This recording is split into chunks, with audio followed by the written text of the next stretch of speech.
የቁርአን ሪቮሉሽንን ወደ ኋላ መለስ ብሎ ማየት መልካም ነው ቁርአን መካ ላይ ሲመጣ አብዮት ነው ያስነሳው አብዮት ያስነሳው ሪቮሉሽን የምንለው ፒስፉል ዴሞንስትሬሽን ወይኛ የምናውቀው ፖለቲካዊ ሪቮሉሽን አይደለም ያስነሳው ይዞት የመጣው የመጀመሪያው ሪቮሉሽን መካ ውስጥ ለ13 አመት ቁርአን ያስነሳው አብዮት ሁለት መሰረታዊ ነገሮች ላይ ትኩረት ያደርጋል የመጀመሪያው ኢማን ነው አብዛኛው የመካ ሱራዎች ስለ ኢማን ጉዳይ ያወራሉ በአላህ ስለማመን ለምሳሌ ቀደም ሱረቱ ቃፍ ተቀርቶልናል ሱረቱ ቃፍ ወልቁርአኒል መጂድ ስለ የውሙል በዓስ ስለ ዳግም መቀስቀስ ስለ ኢማንያት ነው የምታወራው ይህ ሱራ ወይንም ሱረቱ ቃፍ መካ የወረደ ሱራ ነው አብዛኞቹ የመካ ሱራዎች ኢማን ላይ ትኩረት ያደርጋሉ ኢማን እንዴት መገንባት አለበት የሚለው ከዛ ሁለተኛ ሪቮሉሽን ሱረቱ ማን ነው የመካ ሱራዎች ላይ የወረደው ሱራዎችን ስናይ ከኢማን ቀጥሎ ካራክተር ነው ስነ ምግባር ምክንያቱም ኢማን በልብ ገብቶ በስብዕና መንጸባረቅ ስላለበት በፐርሰናሊቲ ተገልጦ መታየት ስላለበት ስለ ስነ ምግባር ወይም ስለ ዲሴንሲ ስለ ሀያ በጣም በርካታ የቁርአን አያቶች ሱረቱ ማን ነው መካ የወረዱ ሱራዎች ይዳሰሳሉ ስለዚህ የመካ ሪቮሉሽን ሁለት ነገር ላይ ነው አንደኛው ኢማን ላይ ነው ሁለተኛው አኽላቅ ላይ ነው ስነ ምግባር ላይ ነው መልካም መዲና ከመጡ በኋላ የአላህ መልእክተኛ አለይሂ ሰላቱ ወሰለም መዲና ውስጥ የወረዱ ሱራዎች እንደነ ሱረቱ ኒሳ ሱረቱ አህዛብ ሱረቱ ኑር አሁን ማወራት ሱረቱ ኑርን ጨምሮ ሌሎችም ሱራዎች ሶስት መሰረታዊ ነገሮችን ማናገር ጀመሩ ወይም ሪቮሉሽኑ አብዮቱ በሶስት ነገሮች ላይ መሰረት ያደረገ ነው የመጀመሪያው ከመካ ይዘውት የመጡት ማን ነው ኢማንያት ሐሳብ አለው ከመካ ይዘውት የመጡት አኽላቅ ነው ሁለተኛ ሶስተኛ የጨመረው ነገር መዲና ላይ ሲመጣ ቁርአን ምንድነው Guys, this is a very deep discussion by the way. በጣም ጥልቅ የሆነ ዲስከሽን ነው። እኛ ጨረፍታውን ብቻ ነው የምናየው። ትኩረት ሰጣችሁ እንድታደምጡ እንፈልጋለሁ። ቁርአን የሚገርም የሆነ አብዮት ያለው መጽሐፍ ነው። ስለዚህ ስለ ኢማን አወራን፣ ስለ አኽላቅ አወራና ልክ መዲና ላይ ሲመጣ ስለ ሶሻል ሎውስ ማውራት ጀመረ። ስለ ማህበራዊ ህጎች ማውራት ጀመረ። ለምን? ምክንያቱም ማህበራዊ ህጎች ትርጉም የሚኖራቸው ሰው ኢማን ሲኖረው ነው። ማህበራዊ ህጎች ትርጉም የሚኖራቸው ሰው ስነ ምግባር ሲኖረው ነው። ኢማንን ሳናስተምረው አኽላቅን ሳናስተምረው ማህበራዊ ጉዳዮችን ህግ አድርገን ብንደነግግበት it doesn't make sense ትርጉም አይሰጥም።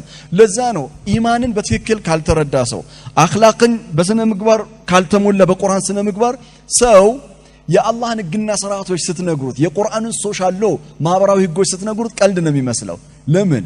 ሰው የአላህን ማህበራዊ ህጎች አንደርስታንድ ማድረግ የሚችለው ጥቅሙን መረዳት የሚችለው ጥበቡን ማስተዋል የሚችለው ኢማንና ስነ ምግባር የሚባሉ ነገሮች ሁለቱ ማዕከል ሲኖር ነው። ለዛ ነው ቁርአን የመካ ሱራዎች ላይ ህግ አላመጣም። ህግ ደንግጎ ይሄን አድርጎ ይሄን ስሩ አላለም። የሰረቀ ሰው ምን ይሆን? ዚና የፈጸመ ሰው ምንድነው መደረግ ያለበት? እነዚህን የመሳሰሉ ነገሮች መዲና ላይ ነው ዲስከሽን አድርጎ ያነሳው። መካ ላይ ግን የገነባው ዲሴንሲ ነው፣ ሀያ የሚባለው ነገር ነው። ስነ ምግባር የሚባለውን ነገር አኽላቅ የሚባለውን ነገር ነው የገነባው። ይሄንን አኽላቅ የሚባለውን ነገር ትሩ ታይም መካ ላይ ሲገነባ የመካ ላይ ሪቮሉሽን በሁለት መንገዶች ነው የገነባው። የመጀመሪያው ኤጁኬሽን ነው፣ ትምህርት። ቁርአን የትምህርት መጽሐፍ ነው ጋይስ። ኤጁኬሽን ነው፣ ትምህርትን የሰጠው ሰዎችን አኽላቅ እንዲላበሱ ኢማንን እንዲላበሱ ነው ያስተማረው። ኢቅራ ቢስሚ ረቢከ الذي خلق የሚለው የመጀመሪያው ሱራ ለነብዩ ሰለላሁ ዐለይሂ ወሰለም ሲመጣ it's education ነው፣ ትምህርት ነው እኮ። ምንም እንኳን ስለማንበብ ቢሆንም الذي علم بالقلم علم الانسان ما علم يعلم it's education ነው፣ ትምህርት ነው እየተማሩ ያሉት። ምክንያቱም reading is part of education ነው፣ ማንበብ የትምህርት አንድ አካል ስለሆነ ማለት ነው። ትምህርት ነው መጀመሪያ ያስተማረው። ሰው የአላህን ህግ የሚቀበለው በትምህርት ነው። ሳናስተምረው ይሄ ሐላል ነው ይሄ ሐራም ነው ብቻ ብለን ማህበራዊ ህጎችን መደንገግ አንችልም። መጀመሪያ እናስተምራለን። ከትምህርት በኋላ ኢንተሌክቹዋሊ አንደርስታንድ ካደረገ በኋላ ሁለተኛው ፓርት ምንድነው የሚያደርገው? ቁርአን ስፒሪቹዋል ሪማይንደር የሚባል ነገር አለ። መንፈሳዊ ተግሳጽ ነው የሰጠው። መካ ሱራው ላይ በጣም ከባባድ የሆኑ መንፈሳዊ ተግሳጾች አሉ። ከባባድ የሆኑ ግን የሚገርማችሁ ህግ አይደሉም። ምሳሌ ስጠኝ ካላችሁኝ ወይሉል ሊልሙጠፊፊን፣ ወይሉል ሊልሙጠፊፊን ለሙጠፊፊኖች ወየውላቸው ይላል። ተጥፊፍ ለሚያደርጉ ለሰዎች ሲመዝኑ ቀንሰው ለራሳቸው ሲሆን ጨምረው በቢዝነስ የሚያጭበረብሩትን ሱረቱል ሙጠፊፊን አማጁዝ ላይ ገና ቁርአን ከመጀመሩ ስፒሪቹዋል ሪማይንደር ነው የሰጠው፣ መንፈሳዊ ተግሳጽ ነው የሰጣቸው። ሱረቱል ሁመዛ ላይ እንሂድ። ወይሉል ሊኩሊ ሁመዘቲል ሉመዛ። ዛሬ በጣም በኃይለኛው በፌስቡክ ሞቅ አድርገን እኛ የምንጫወትበት ሰውን ማማት፣ ሰውን ማንጓጠጥ፣ መሳደብ፣ ማሳለቅ ስፒሪቹዋል ሪማይንደር ነው ያደረገው። እሳት ይጠብቃል ነው ያለው እንጂ ህግ ነገሮችን አልነገረንም።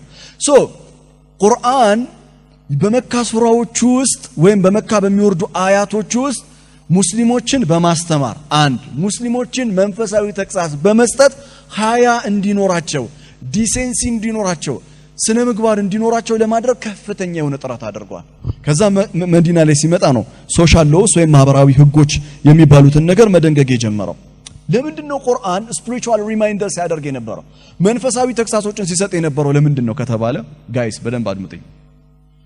ማህበራዊ ህግ ቁርአን እንዲያታደርጉ የሚል ማህበራዊ ህግ ከትምህርት ውጪ ወይም ከመንፈሳዊ ማስጠንቀቂያ ውጪ ወይም ኢማንና ስነ ምግባርን ከማስተማር ውጪ ቢሰጥ ኖሮ የሰው ልጅ በህግ ይቀልድ ነበር፣ በህግ ይጫወት ነበር።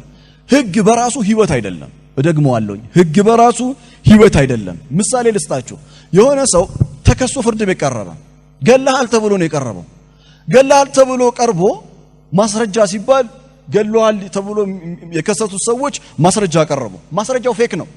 ዳኛው በማስረጃ ላይ ተመስርቶ ነው ፍትህ የሚሰጠው ወይም ደግሞ ውሳኔ የሚያስተላልፈው። ማስረጃውን አየዳኛው። ከዛ በኋላ ይህ ሰው ገለዋል፣ የሞት ፍርድ ይገባዋል ብሎ ፈረደበት። ህግ ተፈጻሚ ሆኗል። ምንድነው ተፈጻሚ ሆነው? the law has been applied ሆኗል፣ implemented ሆኗል፣ ህግ ተፈጽሟል። ፍትህ ግን አልተፈጸመም።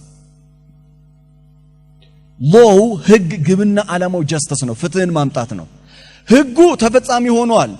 ሰውየው ባገኘው ማስረጃ ወይም ዳኛው ባገኘው ማስረጃ ፈጽሟል። ግን ፍትሃዊ ነው ወይ? አይደለም። ምክንያቱም ሰውየው ንጹህ ነው። ለዛ ነው ሱረቱ ኑር ላይ እኮ ሰዎችን በዝሙት የሚከሱ ሰዎች አሉ። እነዚህ ሰዎች 4 ምስክር አክቹዋል ድርጊቱ ሲፈጸም ማየት አለባቸው። 5ኛ የአላህ ቅጣት በእኛ ላይ ወረድብን ኳሸን ብለው መማል አለባቸዋል።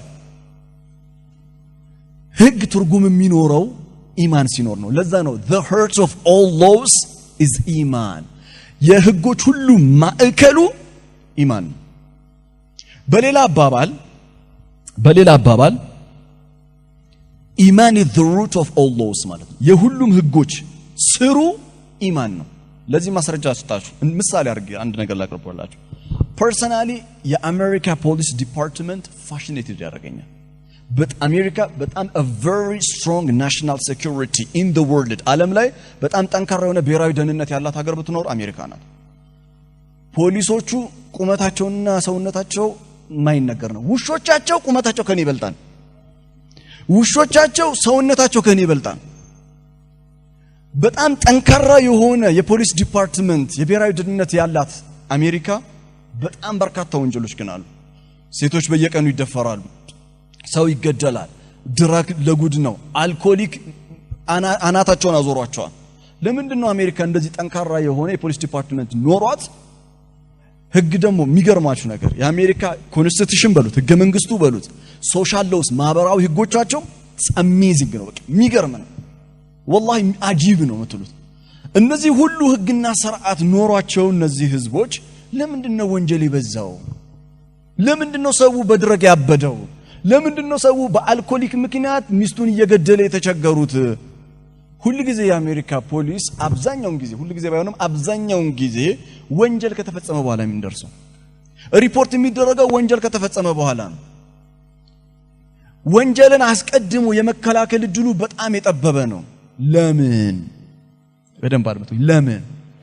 ምክንያቱም የፈለገ ህግ ብታቋቁሙ፣ የፈለገ ፖሊስ ዲፓርትመንት ብትገነቡ፣ የፈለገ ብሔራዊ ደህንነት ብትገነቡ ሰው ኢማን ከሌለው ሰው ሀያ ካራክተር ስነ ምግባር ካልተማረ ወንጀልን መቆጣጠር አይቻልም። እንዴት? ቤት ውስጥ ቁጭ ብሎ የሚናገረውን ክፉ ንግግር የሚሰራውን ክፉ ነገር ማንም መቆጣጠር አይችልም። መቆጣጠር የሚቻለው በኢማን ነው። ለምሳሌ ሱረቱ ሙእሚኑን ላይ ወለዚነ ሁም ዐኒ ለግዊ ሙዕሪዱን ብሏል። ለጉ ከሆኑ ነገሮች ላይ የሚሩቁ ነው ይላል። ፌስቡክ ላይ እናንተ ስማችሁን ቀይራችሁ የፈለጋችሁትን መጻፍ የፈለጋችሁትን መለጠፍ ትችላላችሁ። ማንን ካልፈራችሁ? አላህን ካልፈራችሁ። ኢማን ሲኖር ግን አላህን መፍራት ሲኖር ግን ሰዎች ምን ይላሉ? ኢነላሃ ኸቢሩን ቢማ ተዕመሉን። አላህ በምታሰሩት ነገር ሁሉ አዋቂ ነው፣ ባኮፍ ያረጋል። ኢነላሃ ካነ ዐለይኩም ረቂባ። አላህ እናንተን ተቆጣጣሪ ነው።